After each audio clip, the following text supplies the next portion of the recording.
calankeena iftiimay xidigtaa ku astaysan calankeena iftiimay xidigtaa ku astaysan ilaahayna siiyay isagaa ku abaalay way ahaatay maanta si wanaagsan u ciida way ahaatay maanta si wanaagsan u ciida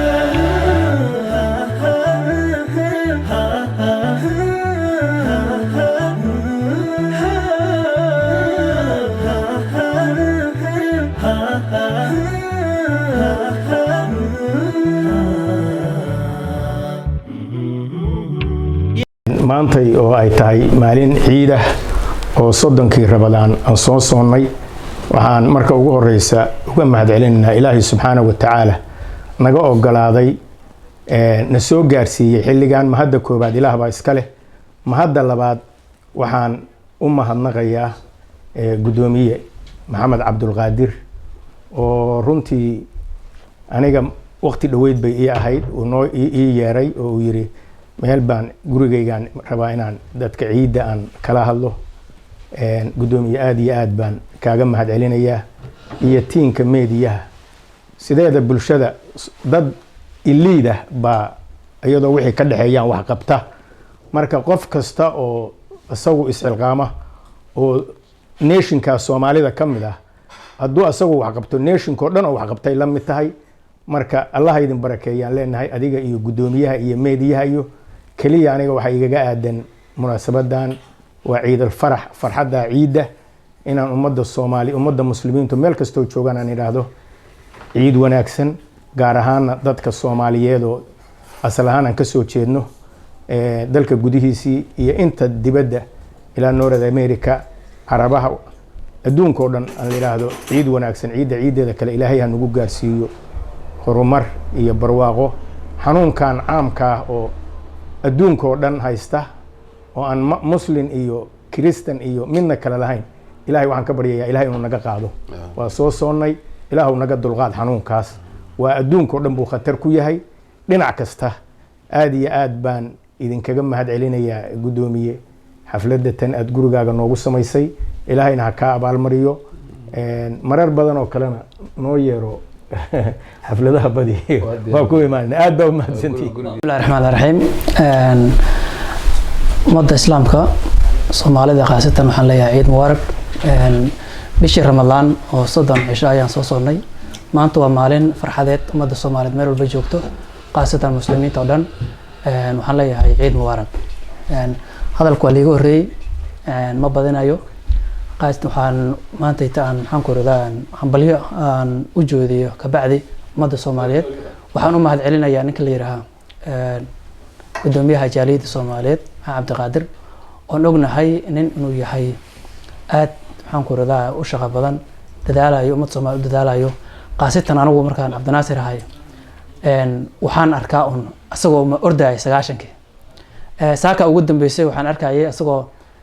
ilmihii Soomaaliyeed dhalinyaro ciyaalkii u qaybinayo waxaan ku radaa waxaalihii mamcaanka marka gudoomiyaha uu mahadcelinayaa shaqada waayo hore socon la gudoomiyaha kulanku uu qabtay qadada sharafka uu sameeyay dhalinyarada iyo odayaasha qayb kamid ah jaaliyadda Soomaaliyeed iyadoo maxaan ku radaa aan ognahay inuu corona uu jiro oo maartay aan isu imaadi karin oo waxaan sidoo inoo sheegay inuu howl weyn qaban lahaa inoo sheegay gudoomiyaha laakiin uu corona ma waxaan ku radaa uu ku sameeynayo waxaan ku radaa dadaalkiisa iyo corona uu ku xisaabtamay tahay marka waxaan ku radaa aad baan ugu mahadcelinayaa ummadda Soomaaliyeed qaasatan meediyaha saaxiibkiisa ugu leh oo maxaan ku radaa rag aad iskugu dheeraanahay marka aad baan ugu mahadcelinayaa ummadda Soomaaliyeed ee Norway joogtana waxaan leeyahay war hal isku xirnaado waxaan maleynayaa coronavirus wax badan buu na baray barnaamijyo kale badan waa soo wadnaa ummadda Soomaaliyeed oo soo bandhigi doona mar dhow marka arinta waxaan ku soo gabagabeynayaa ciid mubaarak meel walba joogtaan Soomaalida bismillahir rahmaanir rahiim runtii waxaa aad sharaf iigu ah inaan la joogo maanta tiimka Soomaalida media oo qof walba oo Soomaaliya wadankan jooga uu garanayo muhiimadda meediyahu uu leeyahay bulshada Soomaaliyeed marka la yiraahdo gaarsiinta warka waliba war oo xogtiisu ay fadhido iyo in hadba wixii markaa cusub bulshada la wadaago si dadku ay u noqdaan dad well informed ah oo xog run ah haya aqoontoodana la dhiso marka aad baan ugu mahadcelinayaa Somaliland Media kaalinta xoog leh ay bulshada ka qayb qaadanayaan waxaana ka mid ahay dadka aadka ugu taxan oo mar walba runtii warbixin walba ay soo dhigaan la socdo si dhow ula socda marka in teamka maanta la qadeeyo halkan kula kulmo sharaf weyn aniga tahay waxa kale sharaf ii ah dhalinyarada Soomaaliyeed halkan jooga dhamaantood nin walba kaalin ka soo shaqeeyay bulshada Soomaaliyeed qaybaheeda kala duwan in halkan ku dhan yihiin maanta muhiimadda aan rabo oo inaan uga faa'iideystan waxa waaye laba muhiimadood oo ah haddaynu Soomaalinahay waxaanu joognaa dhul qurba ah waxaana loo baahan yahay mar walba inaynu fahamsanahay laba waxyaalood inaynu ilaalino waa Soomaalinimadeena iyo diinteena Soomaalinimadeena waxay na kala qeexaysaa luqadii iyo qofkii dhaqankii baynu iskaga midnahay diintuna waxay xadaysaa xaaraantii iyo xalaashii wixii saxda ah iyo wixii khaladka ah marka mar walba inuu aynu xasuusnaano inaynu Soomaali aynu nahay Islaam una danqano dadka walaalaheena meel kasta joogaan admaan loo waxaan ka qayb galay mataqaana mudaharaad laga hadlayay lagu qabtay safaaradda Israa'iil horteeda dad badan baa waxay leeyahay carabta maxaa ka galay warma ahaan carab iyo cirqi iyo ma ka hadlay waa diintana walaalaysa marka carabnimada laga yimaado marka inaynu dareenkaas maadaama hadda wadci taagan uu yahay aynu dareeno waxaan kaloo rabaa inaan aad dadka ugu dhiirigeliyo inay qaataan tallaalka sharciga na ilaaliyaan marka laga hadlayo coronavirus aad u dhib badan yahay especially dadka waaweyn khatar weyn uu ku yahay dad badan oo aan jeclayn ayaan soo aasnay hadda Cabdi Qaboojiya ugu dambeeyay Allah u naxariiste kuwa badanna nafaftoodu khatar ay gali kartaa marka inaynu ilaalino sharciga oo aynu mataqaana xoojino dadka inaynu ku dhiirigelino tallaalka warbaahin ahaan waliba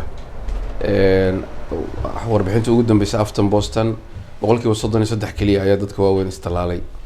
taas waxay ku tusinaysaa inaan fariintu wali si fiican u gaarin hadday gaartayna khaladaad badan iyo information khaldan badan u jiro waxaan raacid inaan uga faa'iideysto insha Allah in la dhiirigeliyo tallaalka in la dhiirigeliyo iyo ka hortagga cudurkan COVID-19 oo ah kala fogaanshaha iyo gacmaha iyo nadaafadda intaba aad u mahadsantihiin mar kaleeto aad iyo aad idinkaga mahadcelinayaa ajar iyo xasanaad Allah idinka siiyo bulshada waxaad u haysaan السلام عليكم ورحمة الله وبركاته الله ما أنت أنت يعيد ونكسن الله ما أنت أنت يعيد ونكسن إلهي النسي السقاك أبالله